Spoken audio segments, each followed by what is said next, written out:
By the late 90s, there were two major video game companies competing for the industry's top spot: Nintendo with their Nintendo 64 console, and Sony with their Sony PlayStation.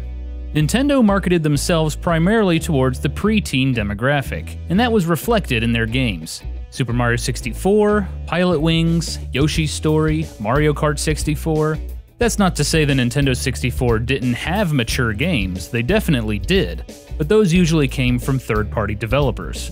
Sony, on the other hand, went the other way and appealed to teens and adults. The PlayStation showcased cutting-edge technology for the time.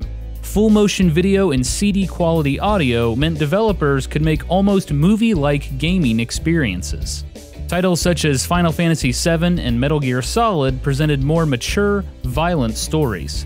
The lines were drawn. If players wanted a more lighthearted family experience, they went with the Nintendo 64. More mature adult themes? Sony PlayStation. But Sony didn't like that dynamic. They didn't want a portion of the gaming audience. They wanted everyone. So by late 1996, Sony went after Nintendo's demographic by making more family-friendly games. One of those titles was a cute little game called Spyro the Dragon. Developed by Insomniac Games, Spyro the Dragon was one of the first open-world 3D platformers on the PlayStation. Despite slow early sales, Spyro the Dragon spread by word of mouth, and the game took off. Insomniac would go on to make two more titles in the franchise. The games would go on to sell more than 11 million copies. The history of Spyro the Dragon is also the history of Insomniac Games. Spyro was only their second title, and it cemented them as one of their premier developers for Sony. In 1994, 26-year-old Ted Price was ready for a change. After getting a degree in English from Princeton, he had taken a job with his uncle's medical company. But Price's true passion was video games. At the age of 10, he had begged his father for an Apple IIe computer, claiming he could make a video game and earn $10 million. Eventually, he gave up his dream of programming, but while working for his uncle's medical company, he found himself programming again, and the itch to make video games came back. So Price left his job, and on February 28, 1994, he formed Extreme Software. But Price was in for a rude awakening. While organizing his new company and working on designs for his first game, he realized he needed a lot of help. Luckily, help came to him. One day, Price's mother was bragging to a friend about her son's new startup video game company. His mother's friend had a son at Princeton who was roommates with an extremely talented programmer who was looking for work, Alex Hastings. Price's mother passed the word to Ted, who immediately called up Hastings to make a pitch. Hastings agreed to join, and in June of 1994, moved out to California to join Price at Extreme Software. Soon after, Alex's brother, Brian Hastings, joined the company as well. But the name Extreme Software was short-lived. The trio received a letter from a database company claiming they had stolen their name. They quickly had a brainstorming session for a new name. A few ideas were Ragnarok Software, Black Sun Software, Moon Turtle, The Resistance Incorporated, and Ice 9. Finally, Ted Price pitched the name Insomniac Games. It wasn't being used by anyone, and all three members of the team were pulling a few all-nighters. Insomniac's first game would be a Doom clone, known as Disruptor. Price and the Hastings brothers all loved Doom and remembered the excitement of playing the game for the first time. Disruptor felt like a good first title to get their feet wet. Said Alex Hastings, "We didn't know what we were doing. None of us had any experience. But yeah, doing a sort of Doom clone, it felt doable." Insomniac Games approached Sony about bringing Disruptor to the PlayStation, but they were in for a shock. A Sony development kit cost an arm and a leg. It was too much money for the new company, so Disruptor began its life on the 3DO.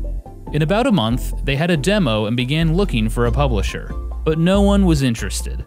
That is, until one of their last scheduled meetings, with Universal Interactive Studios. Universal Interactive was a division of Universal Studios, which was hoping to get into the video game industry. They had just signed Naughty Dog to a development deal, and were looking for more up-and-coming developers.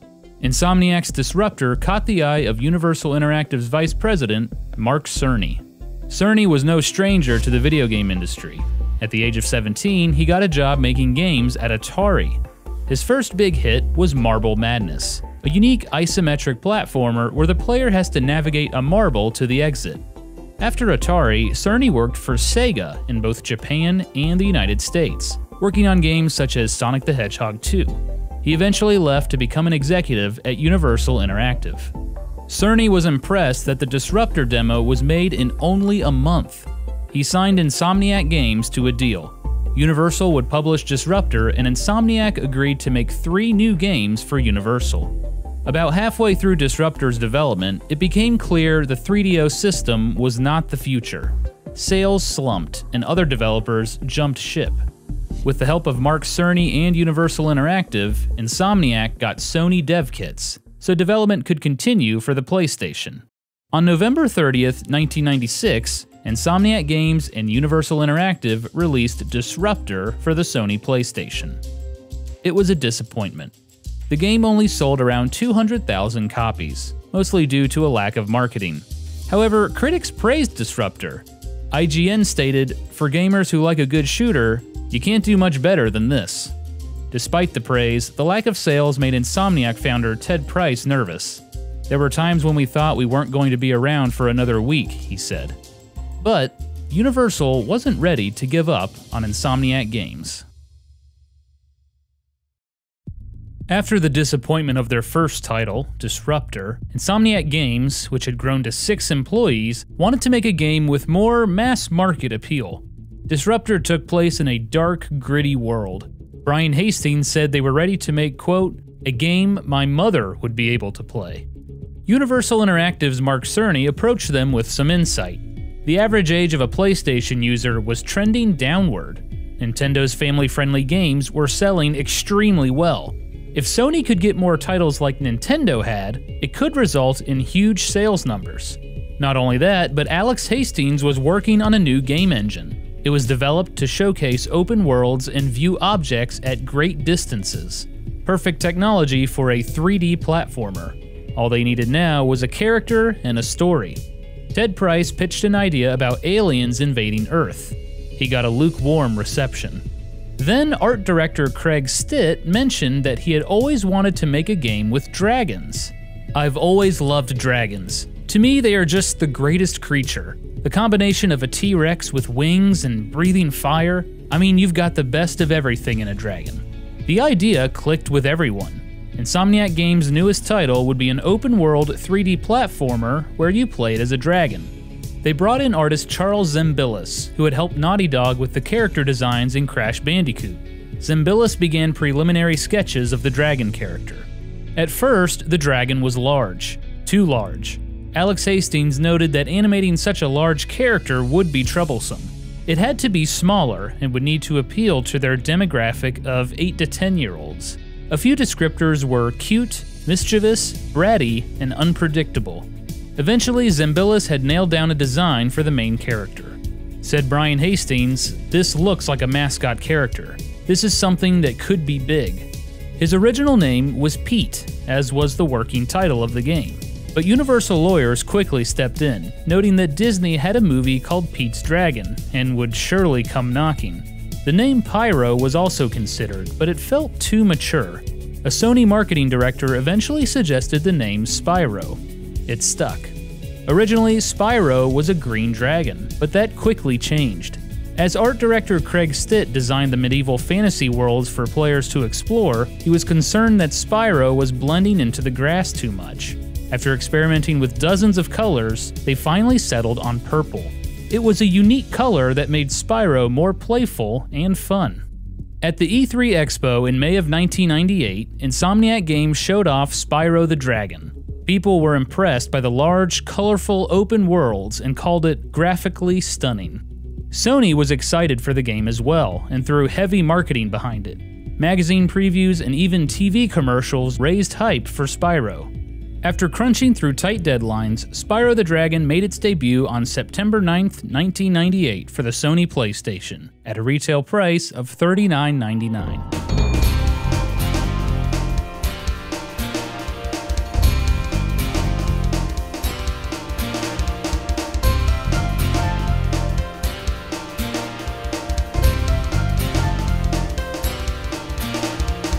In Spyro the Dragon, you play as Spyro, the smallest of the dragons living in the Artisan's world.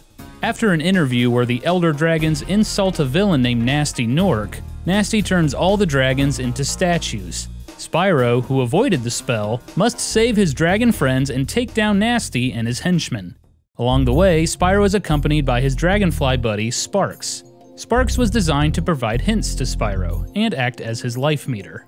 The first thing players noticed when starting up Spyro was how open the worlds were, and how fun it was just to run around with Spyro. Insomniac thought many PlayStation games felt too claustrophobic and wanted to give the player room to run around. During development, Insomniac Games had a Nintendo 64 in their office and would play it constantly.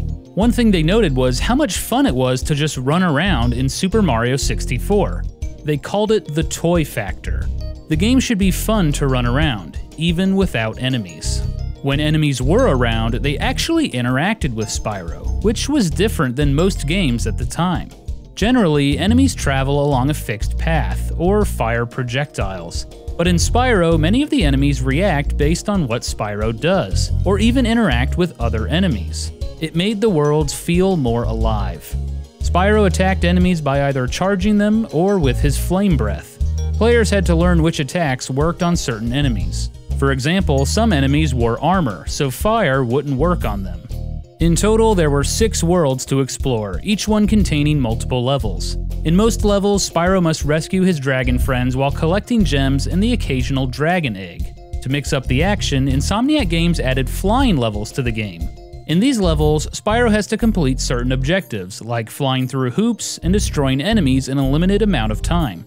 These were programmer Alex Hastings' favorite levels. You can easily waste an hour or 2 without even realizing it, he said.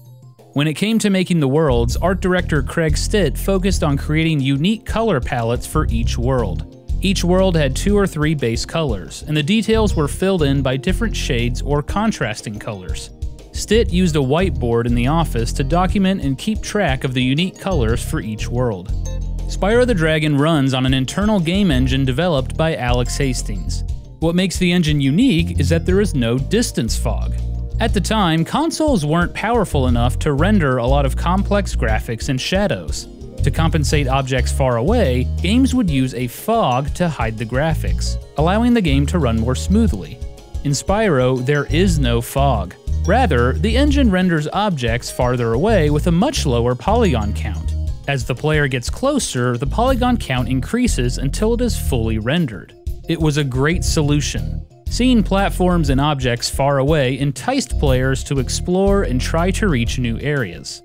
With Universal Interactive backing the game, Insomniac Games had access to incredible resources. This is especially evident in the game's music and voice acting.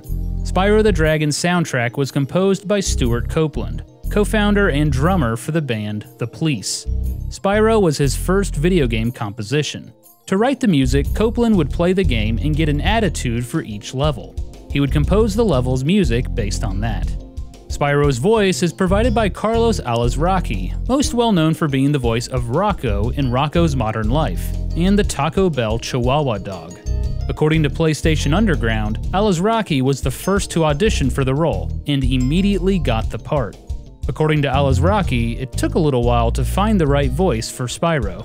I think we went through about maybe 5 or 6 versions, where he was like really young and had vinyl up in the nose, and then he was like really cooler and older, and they actually recorded something like that, but then they found out he was too mean. So then we just kind of did a mixture in between the two, where it's kind of like he's really kind of a go-getter kind of guy and kind of tough, but really kind of nice. Additional voices were provided by Clancy Brown, who also voiced Dr. Neocortex from Crash Bandicoot, and Mr. Krabs from SpongeBob SquarePants.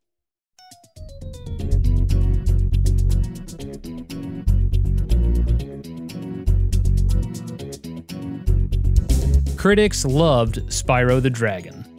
While this type of game has been all but perfected on the Nintendo 64 with stars like Super Mario 64 and Banjo-Kazooie, attempts at it on the PlayStation haven't panned out. Blasto, for example, was particularly disappointing, and while PlayStation's reigning mascot champ Crash Bandicoot has appeared in several platform games, players didn't have full control over where he could explore.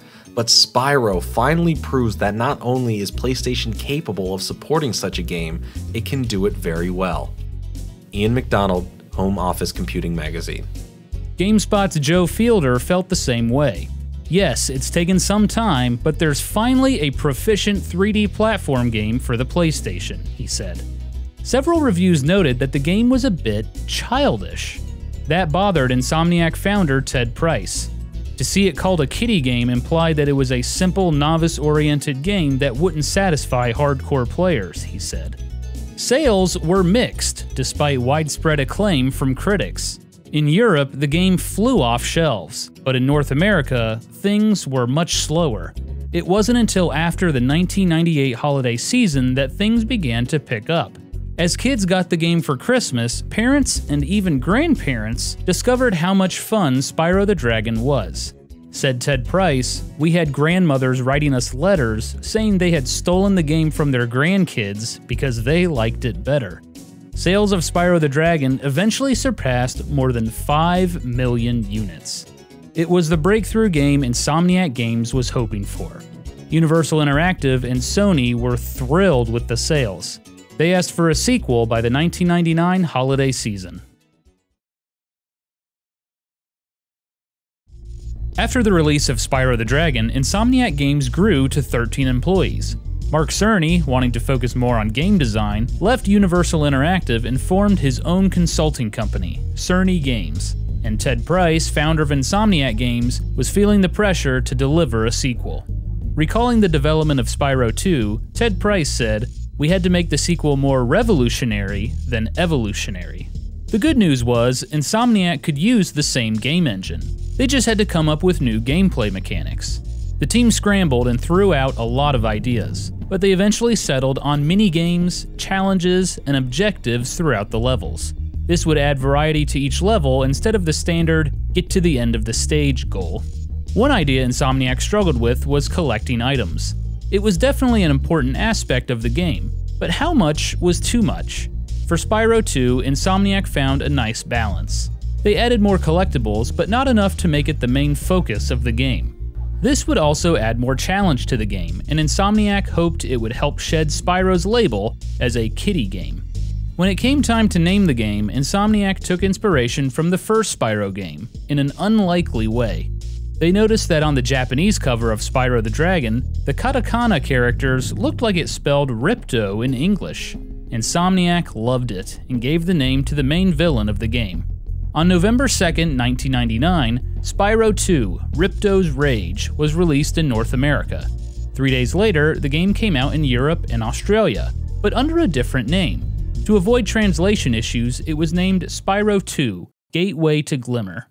After defeating Nasty Nork, Spyro is ready for a vacation, but when he tries to visit Dragon Shores to relax, he is transported to the world of Avalar. There, he meets Allura the Fawn, Hunter the Cheetah, and the Professor. They need Spyro's help in defeating Ripto, a warlock who has decided to conquer the land. Spyro and his dragonfly buddy Sparks agree to help take down Ripto and his minions. Spyro 2 introduced several new characters to the series, most notably Moneybags, a greedy bear who will charge you gems at every turn to access areas and learn new abilities. Well, dragon or not, I'm afraid there is a small fee to open the bridge. It will cost you 100 of your gems to cross. The core gameplay of Spyro remained mostly intact, with ramming enemies, gliding, flying, and breathing fire. Insomniac also added swimming to the game, but Spyro had new minigames and challenges he had to complete in order to get all the collectibles in a level. In one level, Spyro had to compete in a game of ice hockey. In another, Spyro had to eliminate raptors before they gobble up cavemen. It was clear Insomniac Games wanted to increase the difficulty for the sequel. In Spyro 2, players would have to collect gems, orbs, and talismans. In order to advance to new areas, Insomniac Games upped the requirements, which forced players to backtrack and collect more orbs. Boss battles were also made more difficult, but the reward was great. Beating the game and collecting everything unlocked a full theme park at Dragon Shores.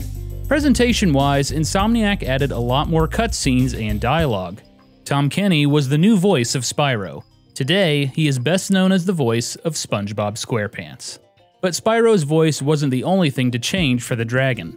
Insomniac collected feedback from players on the first game. Many felt that Spyro was too cocky and arrogant. They changed Spyro's attitude to be a bit more relaxed and humble.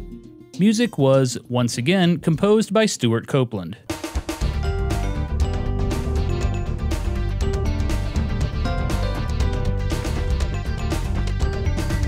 Reviews were overwhelmingly positive. IGN's Doug Perry said, Spyro 2 Ripto's Rage is a large, beautiful game with a phenomenal amount of missions, side quests, and minigames in it that provide the structure and depth the first game sorely lacked. Electronic Gaming Monthly stated, it's a beautiful game that's got both charm and polish. Spyro 2 Ripto's Rage would go on to sell more than 3 million units. It was another huge success.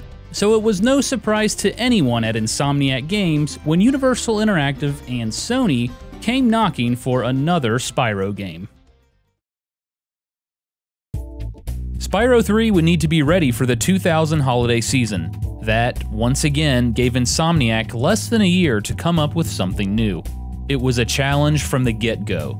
Ted Price claimed Insomniac was, quote, scraping the bottom of the barrel for ideas. The good news was, Insomniac Games officially had 3 PlayStation titles under their belt. They were able to fully maximize the power of the Sony PlayStation.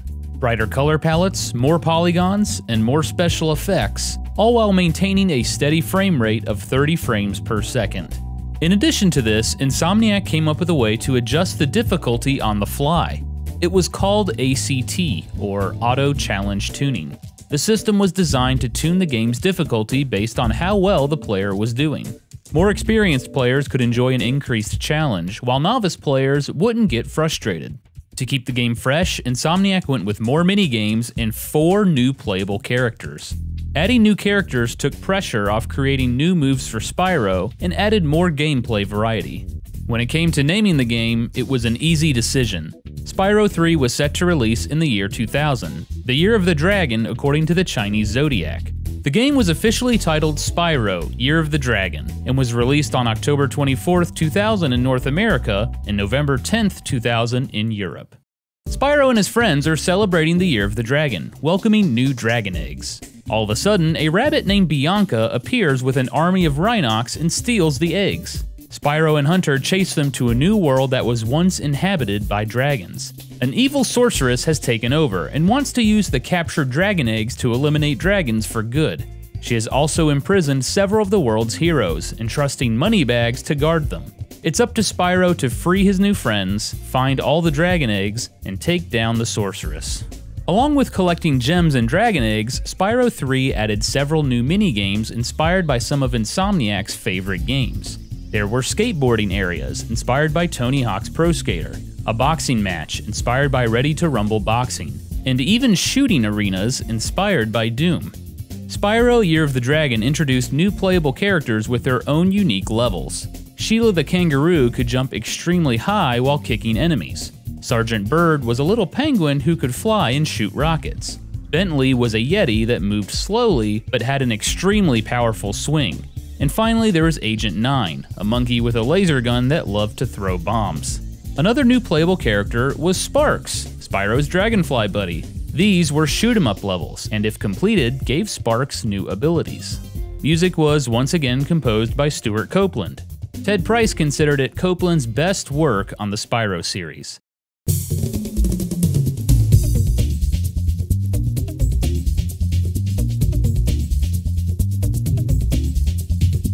Spyro was once again voiced by Tom Kenny.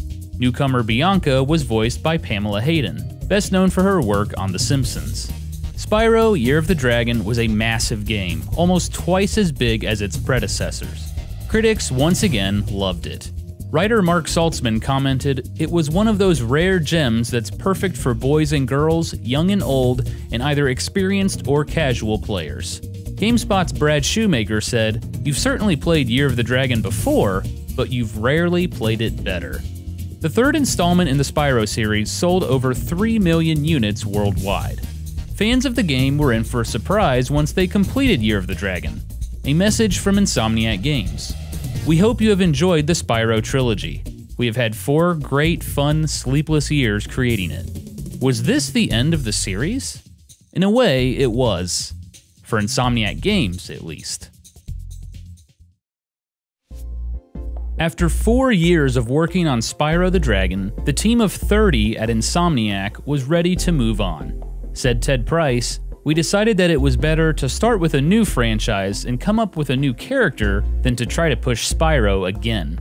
Insomniac's 3-game contract was up with Universal Interactive. They were ready to create a new series and pitch it directly to Sony. It was the end of an era. Through it all, Insomniac was still surprised by the international success of Spyro. Although Insomniac created the series, they didn't actually own the license to it. It belonged to Universal Interactive. Universal wasn't ready to give up on the Purple Dragon, and opened up the franchise to new developers. But none of the titles could recapture the magic from the original trilogy. Spyro Enter the Dragonfly was the first Spyro title on the new PlayStation 2 platform, but failed to move the franchise forward. In IGN's review, Doug Perry said, "If you want something entirely new, or even remotely resembling a next-generation experience, then forget it." The follow-up, Spyro: A Hero's Tale, was an improvement, but it was also more of the same. GameSpot noted that its gameplay has remained more or less the same since the series' debut in 1998. The novelty has worn off. Spyro games would also appear on handheld systems, including the Game Boy Advance and Nintendo DS. In 2006, the series was rebooted as The Legend of Spyro, a more action-focused game. But once again, it was a major disappointment. It wasn't until 2011 that Spyro achieved a sort of rebirth. Developer Toys for Bob, a subsidiary of Activision, were given a chance to revive a franchise. One of their choices was Spyro, which Activision owned after merging with Vivendi Universal. Toys for Bob liked the idea of using a mascot with wide appeal, but they didn't want to use Spyro in the same old formula. Previously, they had experimented with toy and game integration, and they felt Spyro would be the perfect character to test it out.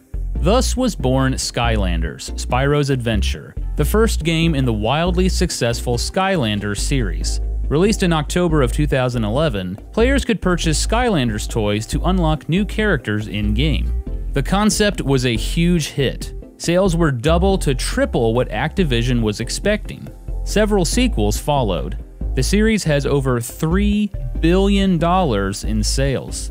Although Skylanders was a massive success, fans of the Spyro franchise weren't buying it as the return of their favorite dragon. Spyro's role in Skylanders seemed to be in name only. There were no references to the older games, and gameplay-wise, it was totally different. But on April 5th, 2018, fans of the original trilogy were in for a treat. Toys for Bob announced the Spyro Reignited Trilogy, an HD remake of the first 3 Spyro games. Toys for Bob hopes that the game will not only appeal to fans of the original trilogy, but bring in new ones as well.